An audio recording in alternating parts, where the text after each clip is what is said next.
اور لباس کا لفظ بتاتا ہے کہ شادی کے بغیر انسان ننگا ہے، اور ننگے انسان کا کوئی کہیں بھی گزارا نہیں ہے۔ لفظ لباس بتاتا ہے کہ ہم اس چیز کو رواج دیں کہ شادیاں ہوں، بیوہ کی شادی ہو، مطلقہ کی شادی ہو، کوئی کس کی بیوی مر جاتی ہے، حضرت ابن مسعود کا فرمان ہے اگر میری موت میں 10 دن باقی ہوں تو بھی میں شادی کر لوں گا اگر میری بیوی مر جائے تو۔ ابو ہریرہ کہتے ہیں اگر میری زندگی میں 7 دن باقی ہوں اور میری بیوی مر جائے تو میں 1 ہفتہ بھی شادی کے بغیر نہیں رہوں گا، میں شادی کر لوں گا۔ تو ہم ایک ہندی معاشرے سے متاثر ہیں جہاں بیوہ کی کوئی سنوائی نہیں، مطلقہ کی کوئی سنوائی نہیں، اور کوئی جوان بھی 2-4 بچے ہیں اور بیوی مر جائے تو اس کی کوئی شادی نہیں ہے، سسک کے وہ بلک بلک کے زندگی گزارتے ہیں۔ ہم لوگ اس کو رواج دیں۔ لباس، لفظ لباس بتا رہا ہے کہ جیسے لباس کے بغیر ایک لمحہ آدمی چین سے نہیں بیٹھ سکتا، ایسے ہی اس رشتے کے بغیر زندگی میں کوئی خوبصورتی نہیں، کوئی حسن نہیں ہے۔ ہن لباس لکم انتم لباس لہن۔ تو لباس کیا کرتا ہے؟ زیب و زینت۔ لباس کیا کرتا ہے؟ عیب چھپاتا ہے۔ لباس کیا کرتا ہے؟ خوبصورت بناتا ہے۔ تو اس رشتے کو خوبصورت بنانا ہے، بیوی خاوند کے لیے، خاوند بیوی کے لیے۔ کس طرح یہ رشتہ خوبصورت بنے گا؟ اچھے اخلاق کے ساتھ، اچھے اخلاق کے ساتھ۔ اگر گھر والوں کے اخلاق اچھے ہوں، وہ بچی ساس سسر کو ماں باپ بنا لے، ساس سسر بچی کو ماں باپ بنا لے، خاوند بیوی کو ہتھیلی کا چھالہ بنا لے، بیوی خاوند کو ہتھیلی کا چھالہ بنا لے۔ میں قربان جاؤں اپنے نبی پر، ساری کائنات کو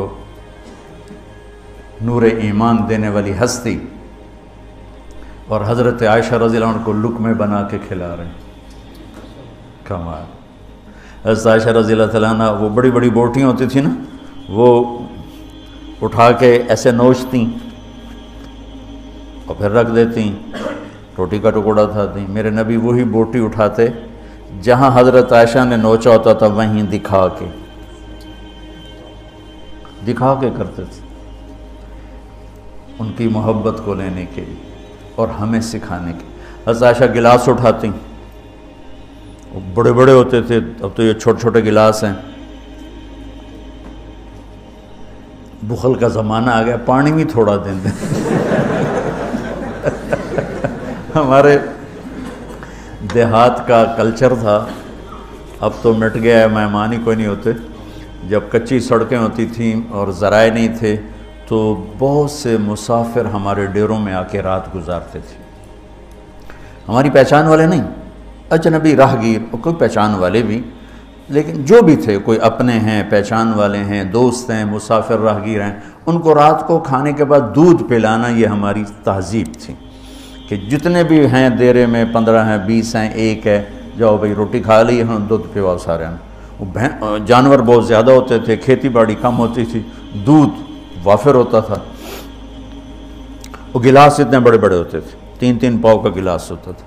تو ایک ہمارے دادے کے زمانے کا نا چاچا لال سنپال، وہ آ گیا دیرے میں، نوکر گیا دودھ پلانے، تو گلاس کو دیکھ کے نوکر سے کہندا پتر میں نہیں پیندا۔ اسا کہا چاچا کیوں نہیں پینا؟ اسا کہا 2 تو ود پیواں تو بے غیرت بنا، تے 2 تے میرا گزارا نہیں جاتا۔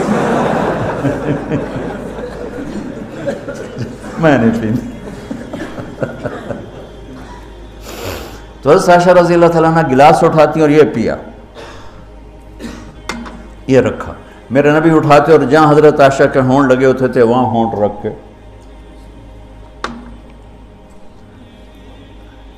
یہ زندگی سکھائی ہے۔ یا عائشو، کیا محبت سے بولا عائشہ نے، یا عائشو، یہ عاشقانہ انداز ہے، محبوبانہ انداز ہے۔ یا حمیراء، عائشہ آؤ دوڑ لگائیں۔ عائشہ مجھے پتہ چل جاتا جب تو میرے اوپر ناراض ہوتی ہے۔ حضرت عائشہ نے کہا وہ کیسے؟ کہ جب تو میرے اوپر ناراض ہوتی ہے نا تو یہ نہیں کہتی مجھے رب محمد کی قسم، تو کہتی مجھے رب ابراہیم کی قسم۔ جب تو میرے اوپر راضی ہوتی ہے تو کہتی ہے مجھے رب محمد کی قسم، اور جب تو میرے اوپر ناراض ہوتی ہے تو کہتی مجھے رب ابراہیم کی قسم۔ کہ یا رسول اللہ صلی اللہ علیہ وسلم نام ہی آپ کا نہیں لیتی، میرا تو دل آپ پہ کیا، میری جان قربان ہے آپ پر۔ عرب کے ماحول میں اظہار عشق عیب تھا بیوی سے، ہاں معشوق سے اظہار عشق ساری شاعری بھری پڑی، تم نے شعراء جاہلیت پڑھو یا بعد کو پڑھو، بھری پڑی۔ وَهَلْ تَبْكِينَ لَيْلَا إِذَا مِتُّ قَبْلَهَا وَقَامَ عَلَى قَبْرِ النِّسَاءُ النَّوَائِحُ لَيْلًا كَمَا لَوْ أَصَابَ الْمَوْتُ لَيْلًا بَكَيْتُهَا وَجَادَ لَهَا دَمْعًا مِنَ الْعَيْنِ الصَّافِحُ وَأَغْبِطُ مِنْ لَيْلًا بِمَا لَا أَنَالُهُ بَلَا كُلُّ مَا قَرَّتْ بِهِ الْعَيْنُ طَائِعُ وَلَوْ أَنَّ لَيْلًا، دیکھو لیلہ لیلہ لیلہ، 4 شعر ہیں لیلہ، ہر شعر میں لیلہ۔ وَلَوْ أَنَّ لَيْلَ الْأُخَيْلِيَّةَ سَلَّمَتْ عَلَيَّ وَدُونِي جَنْدَلٌ وَالصَّفَائِحُ لَسَلَّمْتُ تَسْلِيمَ الْبَشَاشَةِ أَوْ زَقَى إِلَيْهَا صَدًا مِنْ جَانِبِ الْقَبْرِ سَائِحُ۔ وہ بڑے زور شور سے لیلہ لیلہ لیلہ اپنے اشعار میں کہہ رہا ہے،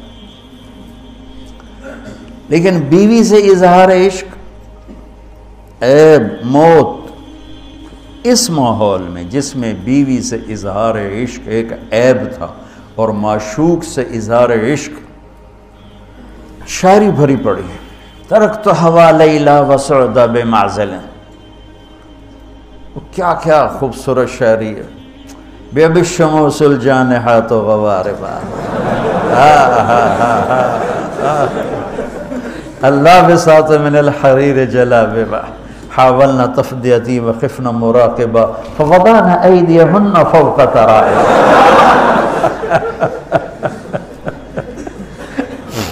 عرب کی شاعری بھری پڑی ہے عشق و معشوقی سے۔ اس ماحول میں میرے نبی سے ایک شخص کہتا ہے، یا رسول اللہ من احب الناس الیک، آپ کو سب سے زیادہ کس سے پیار ہے؟ بھری محفل ہے، مسجد الگ نہیں کہ یوں کر کے پوچھ رہا ہو، بھری محفل میں آپ سب سے زیادہ کس سے پیار کرتے ہیں؟ تو آپ نے زور سے کہا عائشہ سے۔ اللہ اکبر، اللہ اکبر، ہائے ہائے ہائے۔ وہ تو ہل گئے، وہ کہنے لگے، ان کی تو سمجھ میں نہیں آئی بات، تو انہوں نے کہا یا رسول اللہ میرا مطلب ہے مردوں میں آپ کس سے زیادہ پیار کرتے؟ تو آپ کو اندازہ ہو گیا بھائی کیوں یہ پوچھ رہا ہے، اس کو ہضم نہیں ہوا جواب۔ تو آپ نے کہنا تھا ابو بکر سے، تو آپ نے فرمایا مردوں میں عائشہ کے ابا سے، ابوہا عائشہ کے ابا سے۔ کیا زندگی سکھائی، ہن لباس لکم وانتم لباس لہن، یہ تمہارا لباس ہیں، تمہیں کتنا ہی غصہ چڑھے لباس تو نہیں پھاڑو گے، تمہیں غصہ چڑھے بیوی کو بے عزت نہ کرو، بیوی کو غصہ چڑھے تو کرتا پھاڑے گی، اپنا دوپٹے کو آگ میں ڈالے گی، نہیں اس کو بچائے گی، صرف پاگل یہ کام کرتا ہے۔ اسی ایک لفظ لباس کے اندر زندگی گزارنے کا پورا طریقہ موجود ہے، اور اسی کے اندر بیواؤں کی، مطلقہ کی، رنڈوے کی شادی کا اشارہ خوبصورت موجود ہے کہ لباس کے بغیر تو ایک لمحہ انسان نہیں گزار سکتا، کہ اس کو رواج دینا یہ ہمارے ذمے ہے، اور اپنے نبی کی معاشرت کو بتانا یہ ہمارے ذمے ہے۔ ہم تو ان مسائل میں پڑ گئے جن کا نہ جنت سے تعلق ہے نہ جہنم سے تعلق ہے، الٹا وہ مسائل جس میں زیادہ اختلاف ہے اس میں زیادہ بولنا، زیادہ تقریریں کرنا، اس چیز نے ہمیں اپنی منزل سے بہت دور کر دیا، ہم کھو گئے ہیں، کہیں اور چلے گئے ہیں۔